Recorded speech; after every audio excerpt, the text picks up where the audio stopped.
In the crisp chill of the late autumn morning, Shadow's roar tore through the silence of the shelter like a knife to the chest. People froze in that moment, but strangely, amid the general panic, another sound rang out. A very soft song, thin as a wisp of smoke, coming from a little girl standing in front of the oldest iron cage. Leah did not panic. She did not shiver. She, her golden hair as wispy as the sun, stood in front of the rusty cage, the one that even the most experienced staff avoided. Leah continued to hum, her eyes wide, not looking at the ferocious beast, but looking through it, at the ancient loneliness screaming behind the shaggy gray fur. Rachel, Leah's mother, was stunned, clutching her coat. She had not seen Leah like this since the day the storm took her husband. The girl, usually quiet and withdrawn, began to sing in a place where only barking and growling were heard. And then, the unbelievable happened. Shadow stopped growling. Instead, his large body, once huddled in the dark corner, relaxed. His erect ears drooped. A long, rough sigh escaped from his heavy chest. It wasn't Leah who tamed him with words. It wasn't her touching him, or giving him orders. It was music. The only language that could penetrate the invisible wall of fear, betrayal, and invisible scars. In that moment, Shadow was no longer a dangerous dog. He was a trapped soul, and Leah, the little child, somehow, no one could explain, had found the key.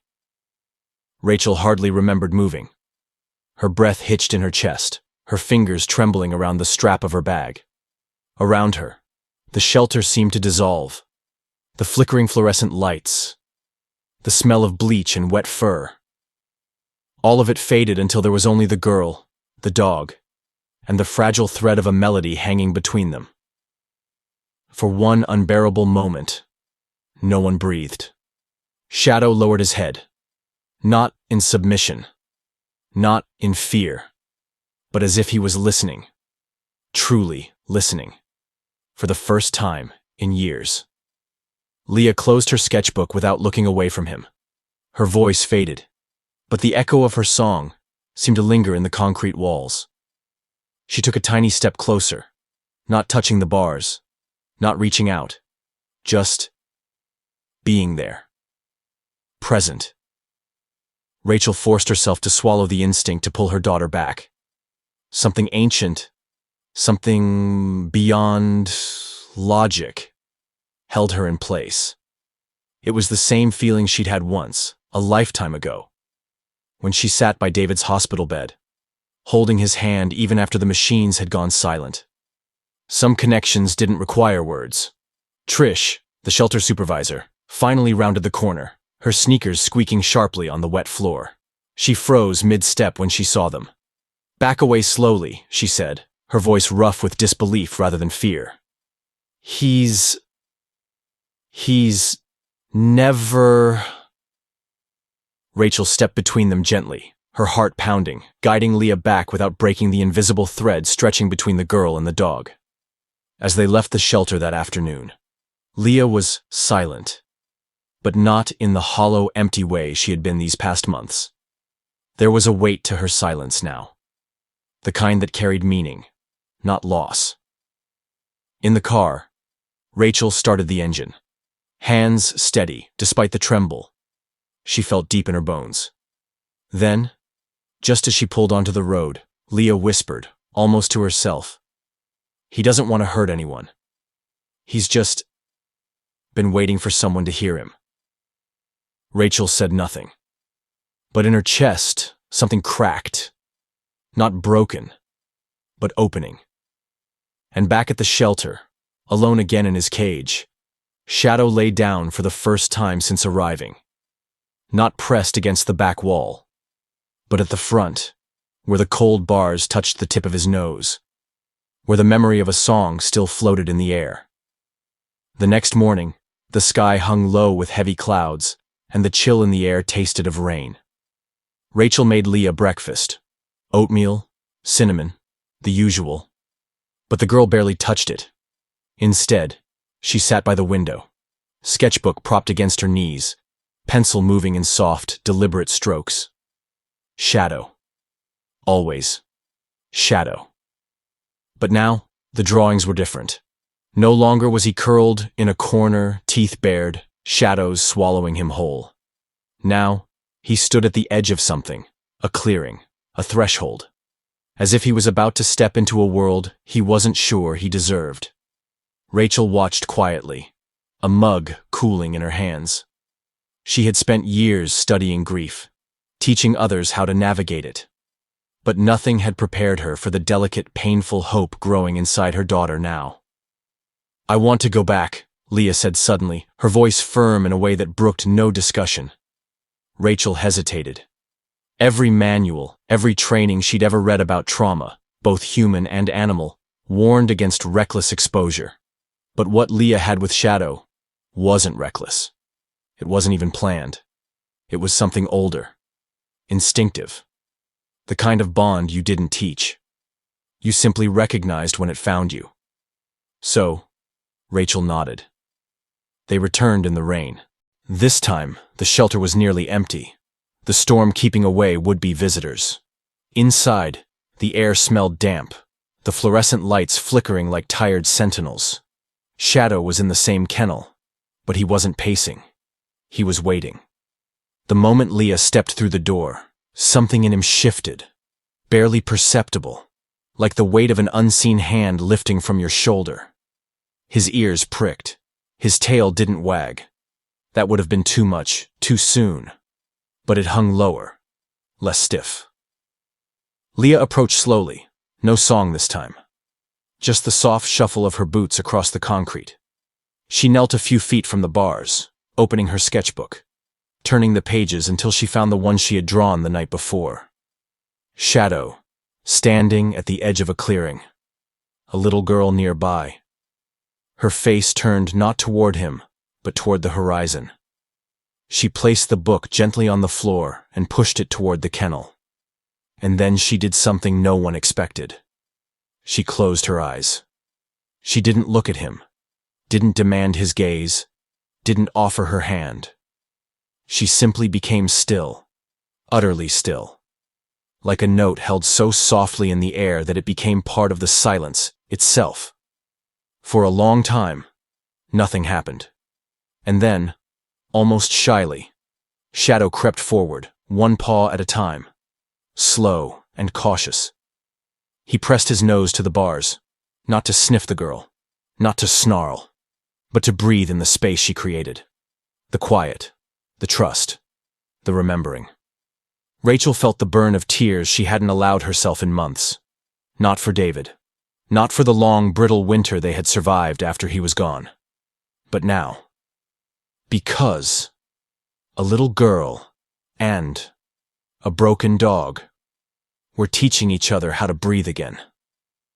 Shadow touched the corner of the sketchbook with his nose, ever so lightly. And for the first time since he was chained and left in the cold to be forgotten, he whimpered, not in fear, not in anger, but in longing. A sound of remembering what it meant to be seen, to be wanted.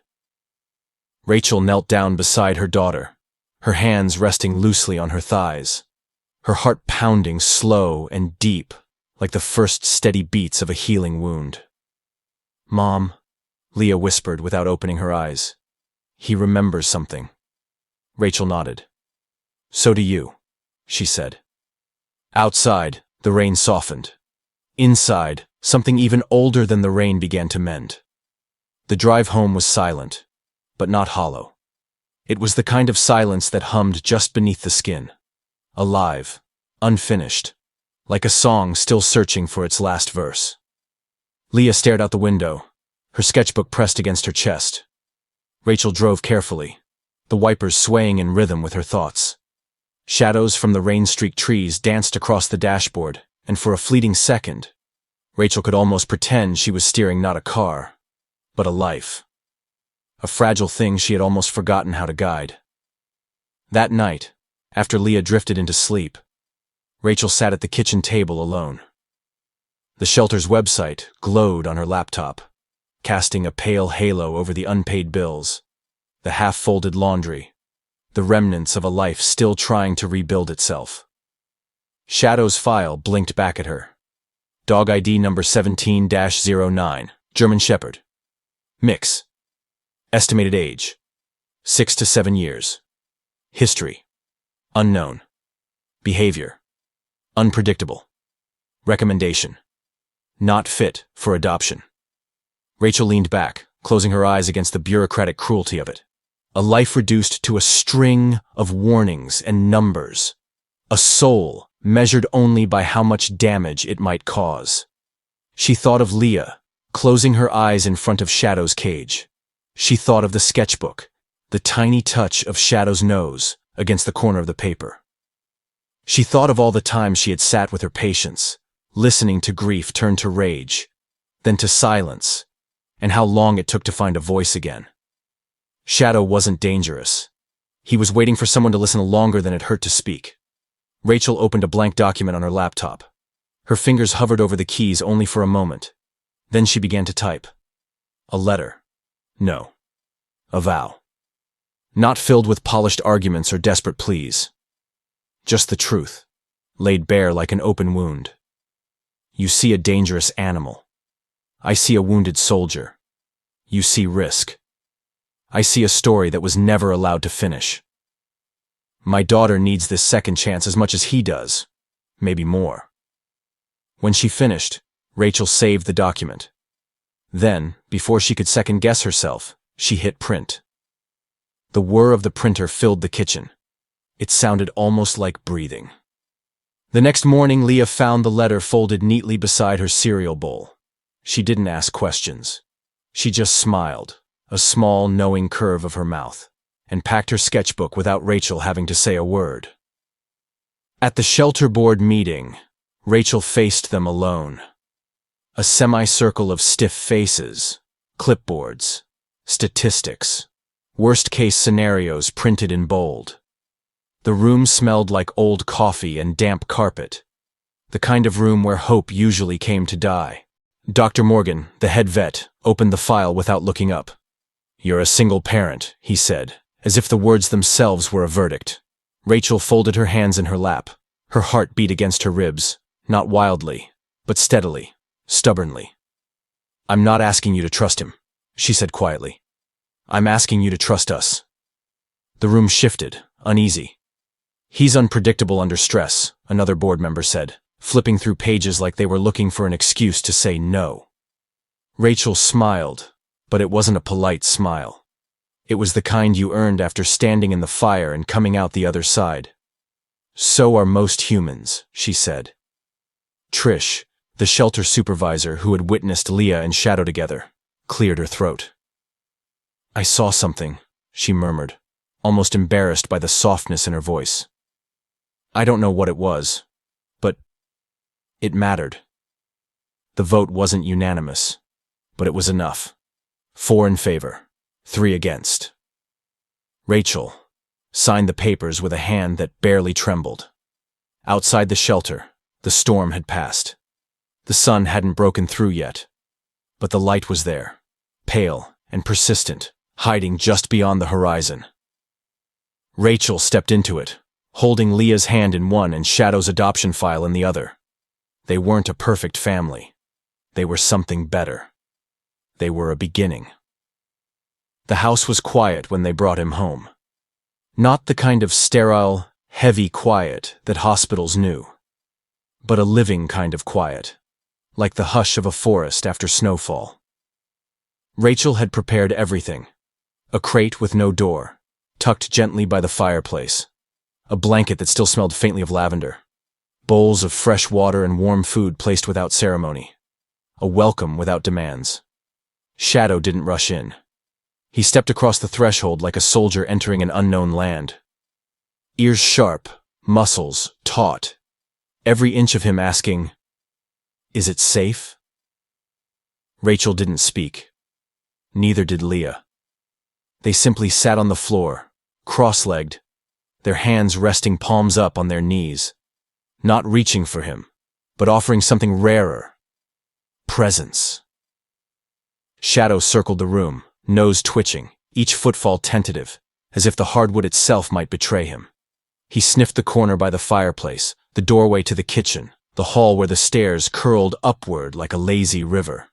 He inspected the crate, stepping just close enough to feel the texture of the blanket with his paw, but not daring to climb in. And then, without any warning, he slumped heavily onto the floor by the window. Not curled tight into himself as before, but stretched halfway out, his flank rising and falling in slow, uncertain rhythm. The first breath of a heart remembering how to sleep. Rachel tucked her legs underneath her and leaned back against the wall. She didn't need to own this moment. She only needed to witness it. Hours passed like river stones smoothed by water. Leah scribbled softly in her sketchbook. Rachel brewed tea with hands that shook only slightly. Shadow barely moved, but his ears flicked every time Leah shifted. His tail twitched when Rachel clinked the spoon against her mug. Tiny earthquakes in a world that had once taught him every sound meant danger. As night blanketed the sky in velvet, Rachel lit a fire. The flames caught slowly, hesitantly, as if even the hearth had been waiting for permission. Shadow's eyes flickered toward the blaze, wary. Rachel kept the flames low, the light soft. An invitation, not a command. Somewhere between one heartbeat and the next, Leah rose, blanket trailing behind her like a whisper, and curled herself into a nest near the fireplace. She said nothing. She didn't even glance at him. But her breathing, slow and even, filled the room the way only the purest trust could. Shadow stayed near the window for a long time. A century. A ghost. And then, long after the fire had begun to gutter low, he rose. Not with the jerky panic of a creature expecting pain, but with the slow certainty of something ancient learning its own weight again. He padded across the floor, paused, and lay down. Not at the threshold, not at the door, but near Leah, near the fire, near the place where life still pulsed, fragile and warm. Rachel, watching from the kitchen doorway, pressed her fingers against her lips to keep from making a sound. The house held its breath with her. And in that hush, Rachel understood. Healing wasn't loud. It wasn't triumphant. It didn't announce itself with drum beats or banners. Healing was a dog lying down beside a sleeping child. It was the crackle of a fire that burned just high enough to warm, but not high enough to scare. It was trust, not given, but earned, second by trembling second. Shadow didn't touch Leah. He didn't need to. He simply breathed her air, shared her fire. And, for the first time in a long, long while, the broken parts inside him stopped rattling like empty cans in the wind. They began, softly, slowly, to hum. It happened on the third night. The house, wrapped in a shawl of mist and winter silence, slept like an old cat curled by a window. Rachel was dozing in the armchair, a book slipping from her hands, the fire in the hearth dimming to embers. Leah lay on the rug, her blanket cocooning her, the sketchbook open beside her, another unfinished drawing of Shadow standing beneath a starlit sky. And Shadow, the silent sentinel, sat by the window, watching, breathing, becoming. Outside, the wind whispered through the trees. Then, a sound. Faint. Wrong. The rattle of the front doorknob. Rachel jerked awake, heart hammering. For a beat, she couldn't move. But Shadow was already up. No growl, no snarl. He moved like a blade drawn from a sheath. Silent. Swift. Sure. He positioned himself between the door and the sleeping child. No one had taught him this. No command had been given. It was a choice. It was love. Rachel rose slowly, careful not to make a sudden sound. Her fingers brushed against the heavy flashlight she kept tucked by the armchair. The door rattled again, harder this time. And then, a shadow fled across the porch, dissolving into the night. Rachel bolted the lock with shaking hands, and only once the danger had fled, did Shadow move. He turned back to Leah, lowered his massive body down beside her, his flank just barely brushing her shoulder, not touching in fear, touching in claim. Rachel crouched nearby, pressing her hand against the thick ruff of his neck. Shadow flinched, just once, and then leaned into her palm with the weight of something he hadn't known he was carrying. Trust. In that moment, under the dim glow of the dying fire, Rachel understood something so deep and so raw that it rooted itself in her bones. Shadow wasn't healing because he was safe.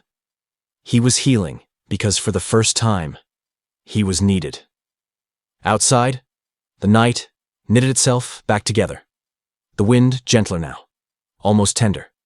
Inside, a dog, a girl, and a woman, all broken in different ways, breathed the same slow, steady breath. Not survivors, not victims, a family. The storm arrived like a slow breath held too long. First, the world dimmed, the sky sagging low and heavy. Then the first flakes drifted down, tentative, searching, until the air thickened with white, erasing roads, fences, trees. Rachel layered sweaters over Leah's small frame, built a fire that crackled fiercely against the creeping cold. Shadow stayed close to the hearth, not pressed tight to it as before, but resting with his head lifted, ears flicking at every sigh of the wind.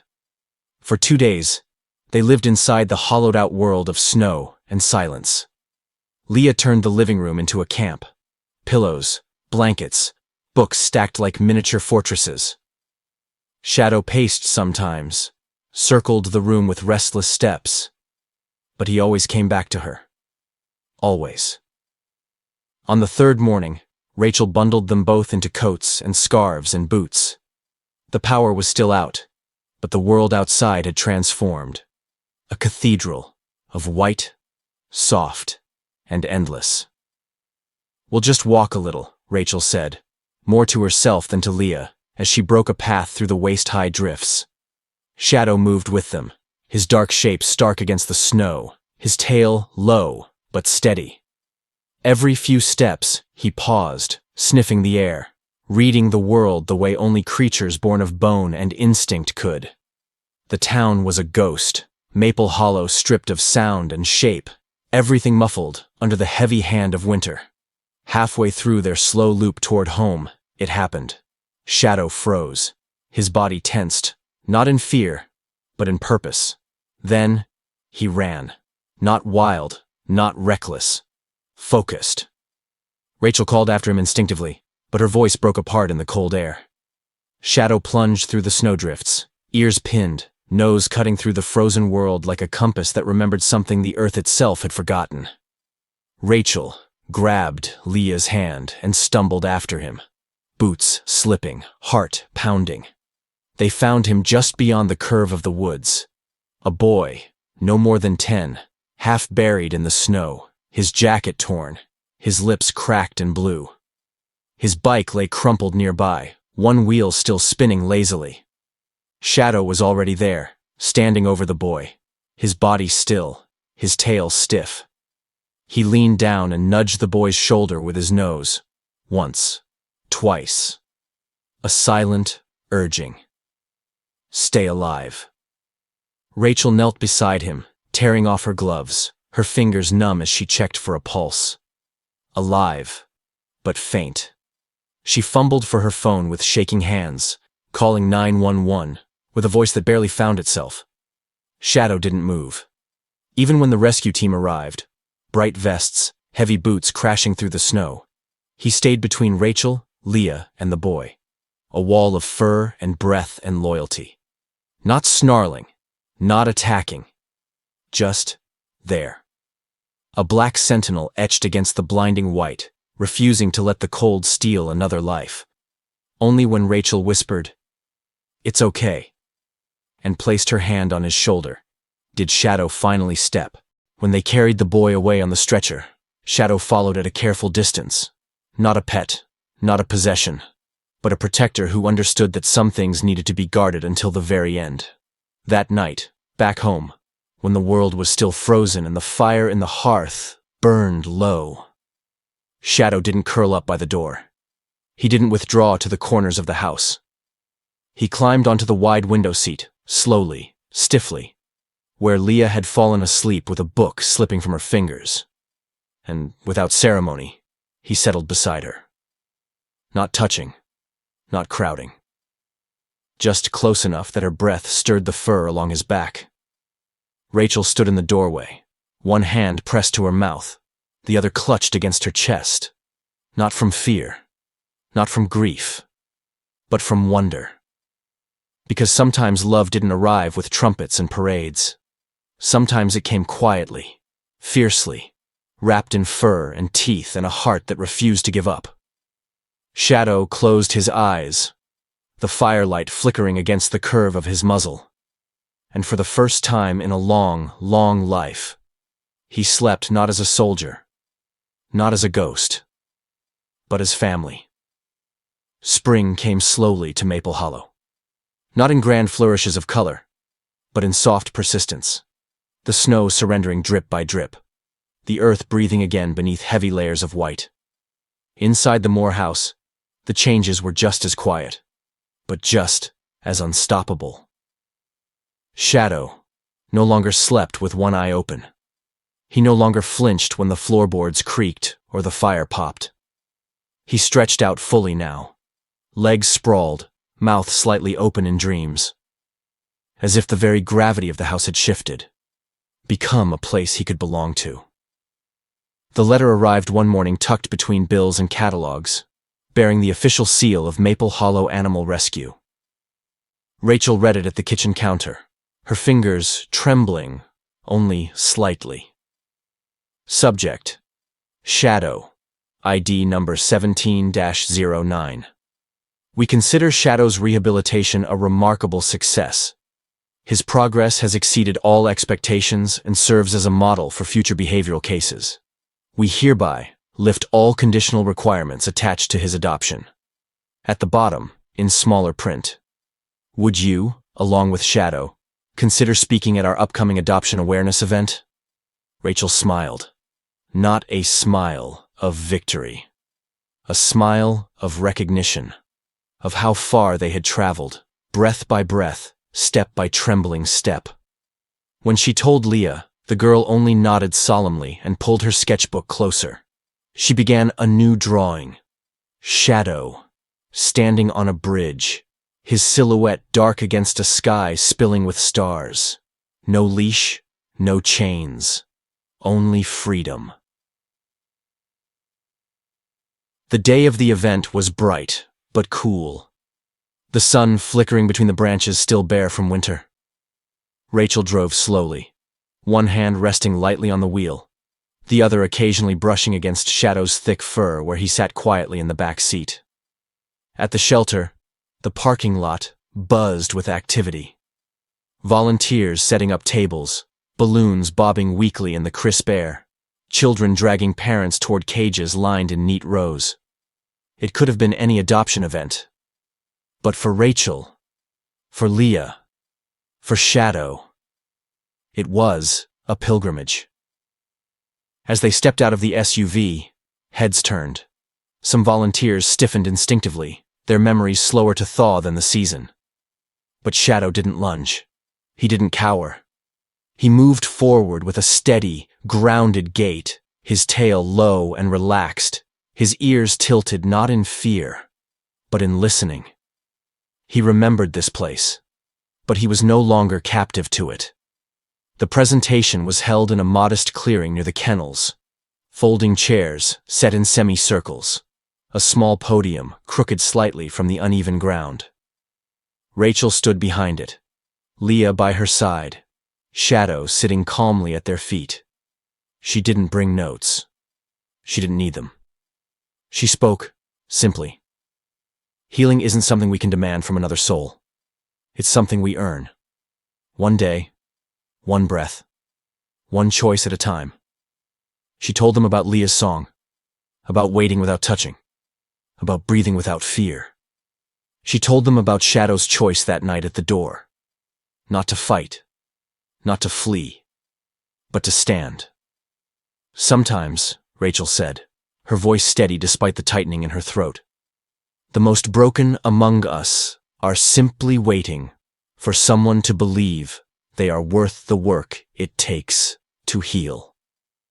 As she spoke, Shadow leaned gently against her leg. A small, weighty gesture that nearly unraveled her heart right there in front of everyone. When she finished, there was no applause, only silence, deep and real. And it was enough. More than enough.